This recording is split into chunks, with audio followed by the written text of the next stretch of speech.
באזור מתחת יישוב כפר אלדד, שנחל תקוע, נמצא האזור הזה, מלא במערות וטרסות ביזנטיות.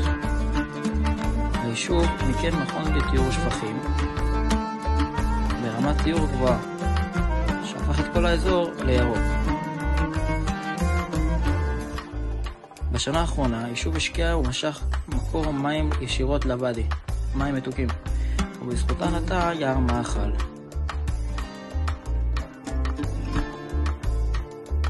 חבריי לכיתה ואני החלטנו לנטוע כרם לזכר של חברינו האהובים שנפלו בקרב על ארץ ישראל.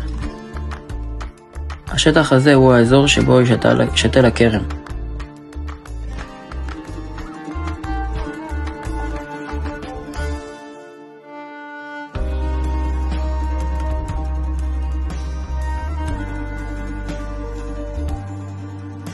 התוכנית היא לנטוע גם כרם יין וגם כרם מאכל. הכרם יהיה ממש למרגלות האמפי ונוקדים שיאפשר גישה נוחה לאזור, ויוסיף נוף מרהיב של כרם ירוק בימי הקיץ החמים. במרחק 2 דקות הליכה מהאזור הכרם יש בורות מים פעילים, אותם נרצה לשפץ, ובכך אנשים יוכלו ליהנות מהמים.